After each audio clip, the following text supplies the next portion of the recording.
dia a todos e a todas, prazer estar aqui. Eu vou pular todos os prolegômenos que eu teria.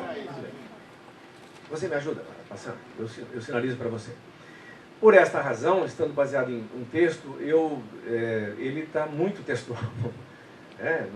Estou fazendo uma apresentação aqui apenas para pontuar. O texto vai ser distribuído, né, Clara? No final, vocês vão receber, poderão aí entrar um pouco melhor. Então, eu estou usando aqui menos como palestra motivacional, muito mais como pontuação, sim, de conceitos.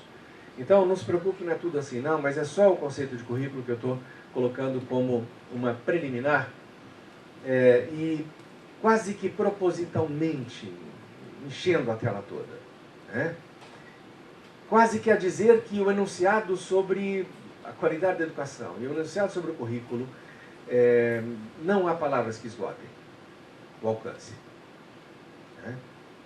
E por isso que o que está aqui também é um texto, é um discurso de caráter muito mais descritivo do que a tentativa de definição no sentido de pontuar limites exatos do conceito, porque ele não tem limites exatos. Né? E por quê? Porque ele é uma atividade vital e fundamental da vida das pessoas. E é parte da experiência de qualidade de vida que nós temos. E por isso, só essa que eu vou ler assim, literalmente, né? Currículo como um percurso. Olha, atenção, cada palavra, tá? Não vamos explorar naturalmente, mas é cada palavra. Um percurso e experiência de formação que se faz numa prática social de ensino-aprendizagem, ensino e pesquisa, que implica todos os sujeitos vinculados direto ou indiretamente à instituição educacional. Instituição educacional, que inclui vivências, diferentes experiências, subjetivas e sociais, conhecimentos e atividades, em que se manejam conteúdos e processos disciplinares e interdisciplinares, em realizações teóricas e práticas, explícitas e implícitas, didáticas e organizacionais, quase que cansa, né? Sistêmicas e subjetivas, cognitivas, emocionais e comportamentais, endógenas e exógenas, estéticas e éticas, instituídas e instituintes, ou seja, estabelecidas e, ao mesmo tempo, em processo de produção. Conservadoras e inovadoras. Conservadoras, sim, também. Interativas, integradas, em ambiente de inovações tecnológicas, que tem como objetivo, e se faz por meio de, construção da autonomia dos sujeitos implicados no mundo das suas subjetividades, diferenças, culturas, trabalho e cidadania. E não foi dito tudo. E não foi dito tudo. Tá? E não foi dito tudo. Tá? O não dito, ele é o que vai ser pronunciado e realizado pela prática. É o modo de fazer tudo isso. Porque não dá como descrever o modo de efetivação de tudo isso. Já estou com isso também colocando uma palavra-chave, talvez, uma palavra-chave do que vou trabalhar e com o que vou concluir, que é a questão da efetividade. Eu estou convencido, absolutamente convencido. Falo isso a partir do meu campo de trabalho em filosofia, da minha prática educacional, que há muito pouca coisa a ser dita de novo.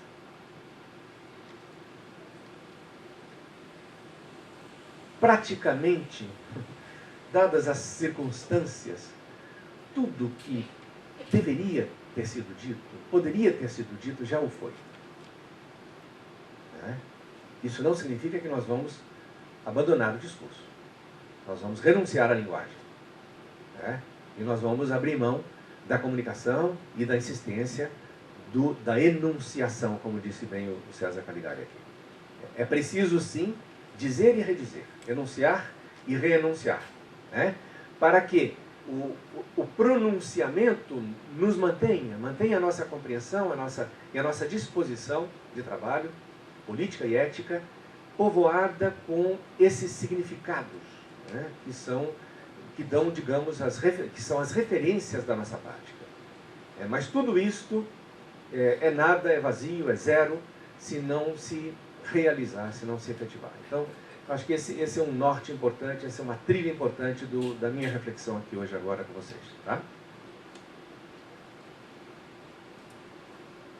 Por isso, nós estamos falando que qualidade de educação, no currículo, coloca em questão valores intrínsecos da vida humana. Educação dá qualidade à vida. E vice-versa, qualidade de vida dá qualidade à educação. O que significa que as qualidades possíveis da vida, elas são o rol de indicadores das qualidades possíveis da educação.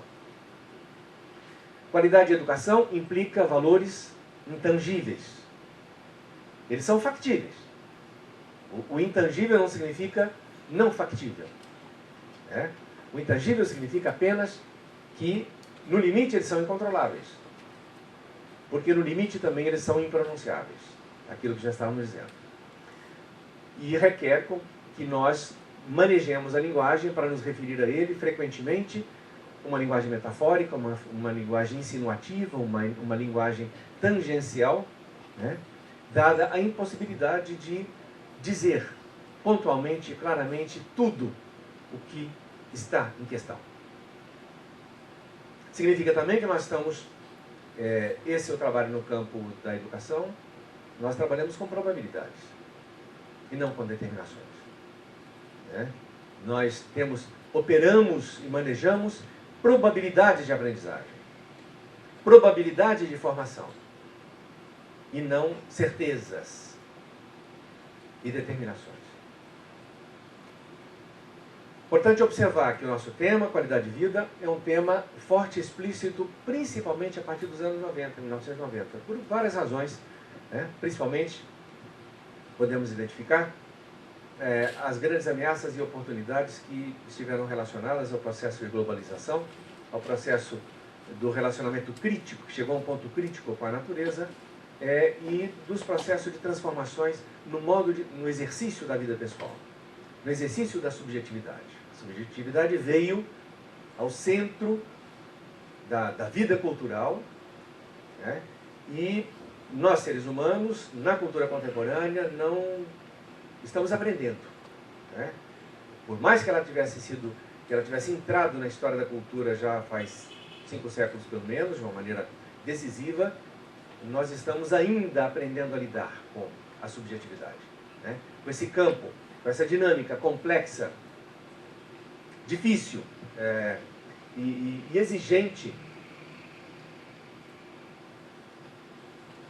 que é a de estabelecer relações entre a existência pessoal, o campo de significações pessoais que nós produzimos subjetivamente, o campo da identidade pessoal e aquilo que nós fazemos na prática social relacionado a fatores externos, exógenos e objetivos.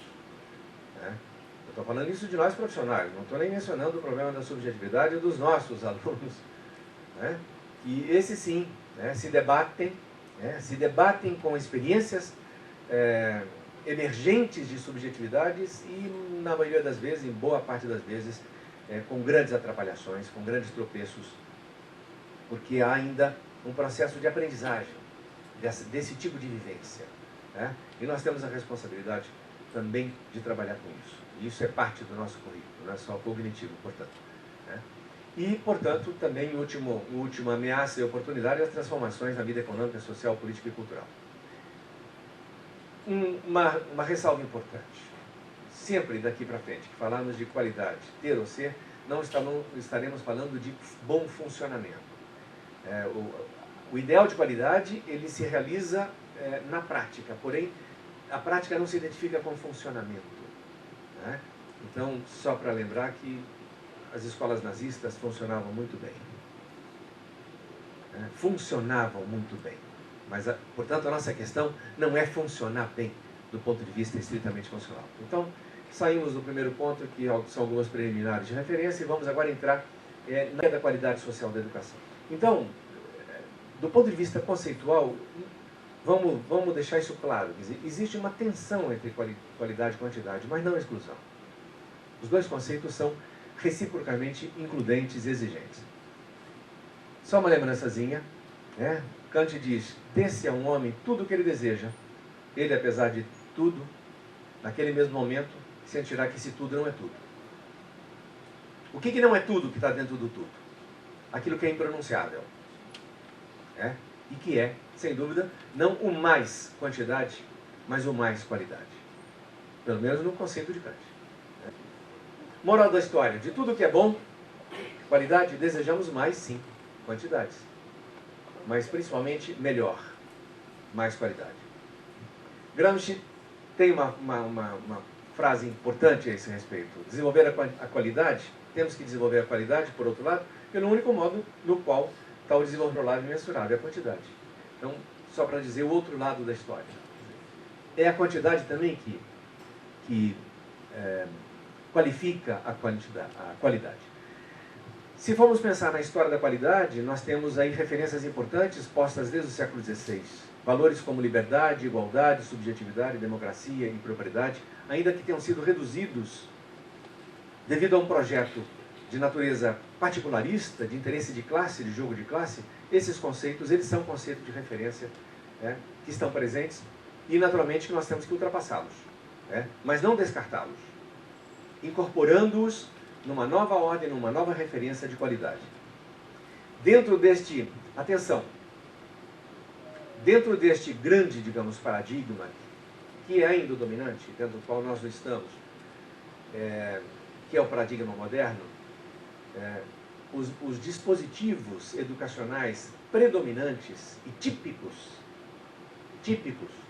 não necessariamente ocorrentes em todas as situações, mas os típicos que se fazem, aí eu estou pegando pela via de Foucault, são a vigilância e a punição.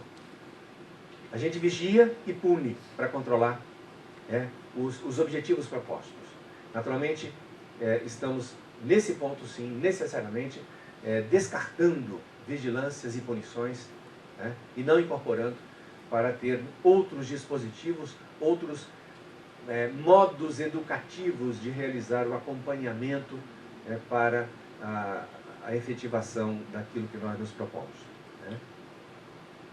Por isso, uma história futura da qualidade, ela há de incluir valores de qualidade social, para além da cultura moderna, que fazem parte da cultura emergente, e que poderia ter um elenco aí imenso de indicadores, vamos dizer assim.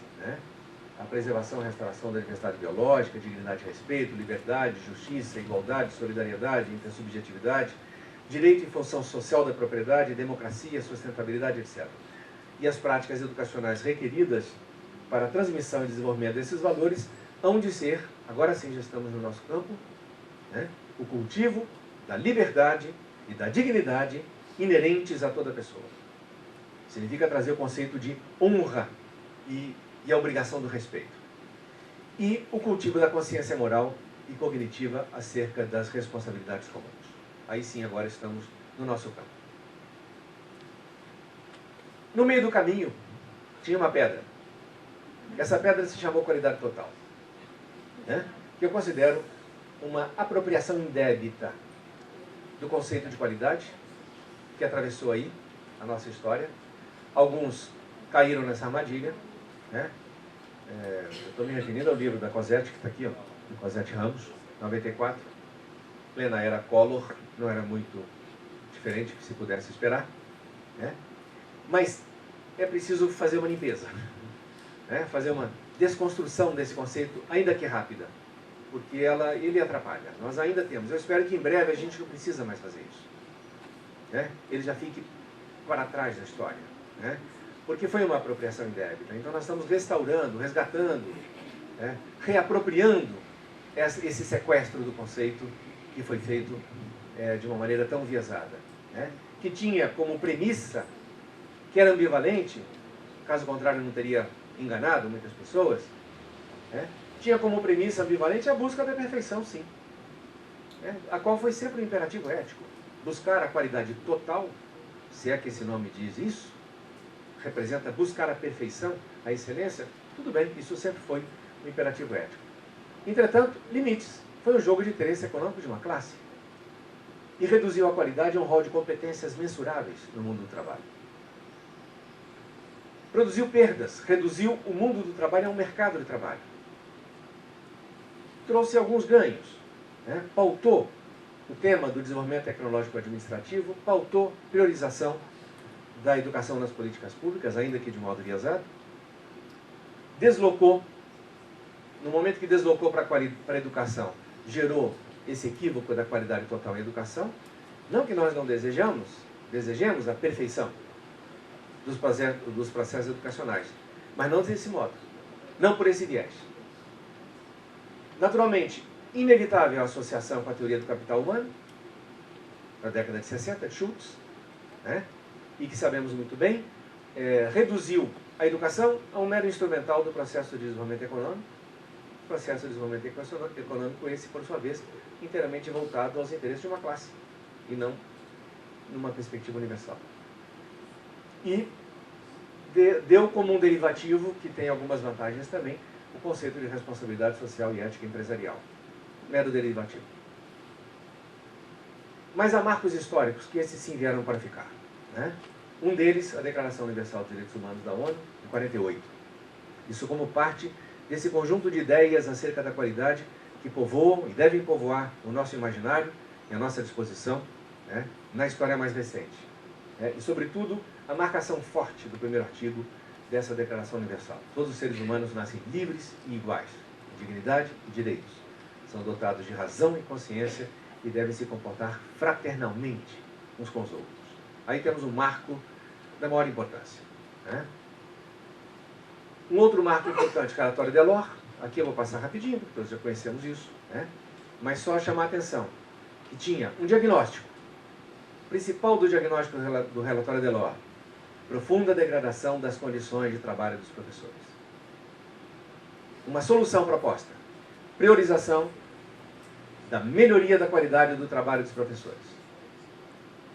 E os 4 pilares em que se assentava para isso: aprender a conhecer, a fazer, a viver juntos, a ser.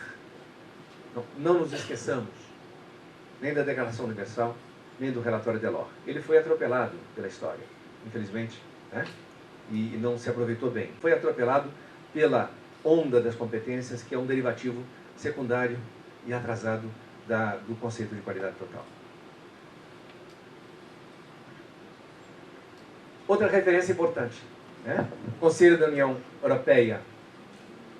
O Conselho da União Europeia e o Paradigma das Competências, que já referi, que criou, em primeiro lugar, a OCDE, né, com o projeto PISA e o projeto DESECO, desenvolvimento e seleção de competências, que estabeleceu, aí sim, competência-chave, e neste momento começou a tentar se desvencilhar da crítica de que foi alvo imediatamente, em função do instrumentalismo com que estava trabalhando com o conceito de competências. Então, as críticas foram feitas pela comunidade acadêmica, pela comunidade política, pela comunidade cultural e, de uma certa maneira, a União Europeia, eu chamo a atenção disso para que a gente perceba a sutileza que existe. Quer dizer, o projeto ele entra, né, com caráter muito instrumental, reduzidamente instrumental, depois ele se acomoda. Mas eu tenho absoluta convicção, isso é parte da minha crítica, que essa acomodação ela não foi resultado da convicção de novos valores aos quais se estava aderindo, mas mera acomodação para poder tornar possível, para viabilizar o projeto e evitar, ou pelo menos minimizar as críticas, né, para fazer passar. Portanto, uma reforma milimetricamente feita dentro do conceito de competências, muito mais com o objetivo de fazer passar o processo do que, de fato, fazê-lo reconciliar-se.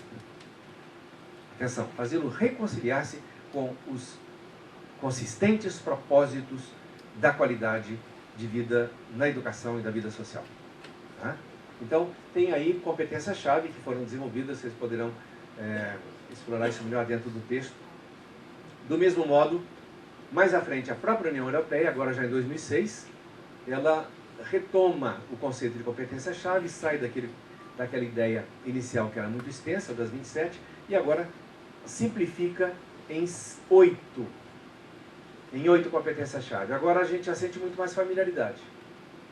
Ainda que o substrato teórico ainda esteja vinculado a interesses políticos e a amarrações políticas, no plano do discurso nós já temos mais familiaridade, porque já estamos falando de comunicação em língua materna.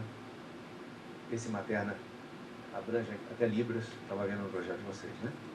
línguas estrangeiras, competências em matemática, ciência e tecnologia, competência digital, aprender a aprender, competências sociais e cívicas, espírito de iniciativa e espírito empresarial, sensibilidade e expressão cultural. Já nos sentimos muito mais familiares agora do que com as primeiras formulações, né? E, de uma certa maneira, no caso da União Europeia, nem caberia uma acusação tão dura como foi inicialmente com a OCDE e o projeto das competências. As 8 metas do milênio só corroboram isso, eu preciso relembrar, né? Mas elas estão falando, em última instância, de qualidade de vida social, atenção, erradicar a pobreza, ensino fundamental universal, promover a igualdade de gêneros, reduzir a mortalidade, melhorar a saúde materna, combater HIV e AIDS, garantir a sustentabilidade e Associação Mundial para o Desenvolvimento. São referências importantes agora no plano das Nações Unidas para uma qualidade social diferenciada da humanidade, vamos dizer assim, né? Do mesmo modo, o Pacto Global, na sequência, que traçou 10 princípios em torno de temas que são direitos humanos, relações de trabalho, como relações não alienadas, resta saber, à medida que é possível, dentro do modelo econômico vigente, eu creio que não seja muito, mas está aí, né? E combate à corrupção. Mais próximos de nós, agora a Unesco promoveu um projeto regional na América Latina e Caribe, e aí sim, falando uma linguagem muito mais latino-americana, uma linguagem muito mais, portanto, próxima da nossa brasilidade, nós temos o conceito de educação de qualidade dentro da Unesco, que tem aí algumas marcações interessantes, porque já fala de bem-estar de pessoas, de superar desigualdades e promover mobilidade, combater discriminação cultural, exclusão cultural, social, violência e corrupção, e promover coesão social e fortalecimento dos valores democráticos. Tudo isso no ambiente de dignidade, valorizando a diversidade e os direitos humanos. Então já é uma linguagem muito mais próxima de nós, portanto, permite, eu diria, um aproveitamento bem mais interessante. Mais próximos, agora já estamos em 2011, encontramos a OMS, a Organização Mundial da Saúde, discutindo o conceito de qualidade de vida. Então aí já temos referências muito mais próximas de nós, mais contemporâneas, e o que é que nós encontramos? Então vocês vão ver lá os domínios em que o tema da saúde está posto. Você vê que físico é um mero inicial, tem psicológico, tem interdependência, relações sociais, ambientes e até, pasmem, como parte, indicadores de saúde, aspectos espirituais, vínculos religiosos e crenças pessoais. A espiritualidade, a religião e as crenças pessoais. Muito interessante, merece ser explorado. Ademais, há uma história também de preocupação nas grandes políticas públicas em âmbito internacional com índices de medição. Então, aí é o quantitativo tentando se dar conta de como é que a qualidade social aparece. E aí o IDH, sem dúvida nenhuma, que foi criado pelo Mahmoud Haq, do PNUD, do Paquistão, junto com a Amartya Sen, tentando buscar, já desde 90, um contraponto ao economicismo dos PIBs, e buscando, então, um índice de desenvolvimento humano que articula a longevidade com a educação, com o padrão de vida digno. Depois dele, outros índices de desenvolvimento social e condições de vida também se desenvolveram e se agregam. Eu estou fazendo tudo isso para demonstrar um esforço coletivo no campo político e cultural de circunscrever e de enunciar critérios, indicadores do que seja qualidade de vida. E, no caso, úteis para nós como qualidade de educação. E tem até o índice de felicidade bruta, que é uma brincadeira, uma irônica, mas sério. A pergunta é: o que constitui a riqueza de uma sociedade? E o índice de felicidade bruta, felicidade interna bruta, fala bem-estar psicológico, saúde, bom uso do tempo, vitalidade comunitária, educação, cultura, meio ambiente, governança e padrão de vida. Muito interessante. Muito bem, qualidade de educação portanto, estamos vendo uma construção histórica. Nesse processo de construção histórica, tem coisas que ficam para trás, tem coisas que emergem, e tem coisas que são novas. Algumas que são ancestrais, que a gente nunca perde. Cuidado com a vida das novas gerações. Esse é um critério de qualidade de vida que é ancestral e que é permanente. que nunca vai desaparecer, né? Outras que são novas, por exemplo, falar de campo social, falar de política e cultural, democracia, diversidade, sustentabilidade, são referências novas de qualidade. E há qualidades que são descartadas, como pertinentes a uma época já passada. Por exemplo, a ideia de que uma elite condutora. Não há desenvolvimento na humanidade se não tiver uma elite condutora. Essa ideia de que sem uma elite a gente não caminha, isso é uma ideia descartada. Assim como a ideia de eugenia. Isso tudo nos coloca diante do seguinte: quando uma nova reconfiguração curricular com mais qualidade se mostra exitosa, essa é uma marcação importante. Ela se torna obrigatória. Ela se torna um novo direito a ser reivindicado para ser acessível a todos. Ou seja, a qualidade não anda para trás. A consciência humana não anda para trás. Einstein dizia que a consciência humana, quando se amplia, nunca mais volta ao tamanho natural anterior. Agora, o nosso mais importante ponto, quer dizer, depois vai ser explorado naturalmente aí por vocês também, né? Mas que não requer explicações. Acho que mais um contato, né, do que está sendo proposto, porque não tem nada de novo, né? Falar de educação de qualidade social, eu proponho que se pense em 4 referentes, pré-condições, condições, práticas e resultados. E eu enuncio como pré-condições de uma educação de qualidade: Estado de Direito Democrático. Isso aqui dispensa justificativa e explicação, naturalmente. Aliás, todas elas. Então agora vamos só entrar em contato com isso. O Estado de Direito Democrático. A democracia representativa e participativa em pleno funcionamento. As políticas públicas com financiamento adequado comprometidas com a mesma democracia. A efetividade dessas políticas no que se refere à formação inicial e continuada dos profissionais da educação. A garantia de inserção adequada desses profissionais no sistema de ensino, a remuneração digna dos profissionais da educação. Isso é uma síntese minha. Só não erra quem não faz. Certo? Então, está aqui. É mais uma provocação. E eu considero como pré-condições e identifico no documento de vocês. O documento está lá, nos princípios, naquela parte inicial. Vejo ali a marcação dessas condições. Liberdade, democracia, etc. Está lá bem marcado. Condições para uma educação de qualidade social. Infraestrutura. Mas eu estou colocando nos devidos lugares, nos supostamente devidos lugares, temas que frequentemente estão aí, eu diria, dispersos, né? Infraestrutura física adequada de escolas, em termos de acessibilidade a todos, proximidade física ao transporte gratuito, devidamente equipadas, né? Com condições adequadas de vestuário e alimentação dos alunos. Um projeto pedagógico elaborado coletivamente e em permanente implementação com participação da comunidade. Uma carreira docente, transparente e efetiva. Processo de avaliação transparente do desempenho dos profissionais da educação. Uma gestão democrática, representativa e participativa, eficiente, eficaz e efetiva. Eu diria, essas são condições.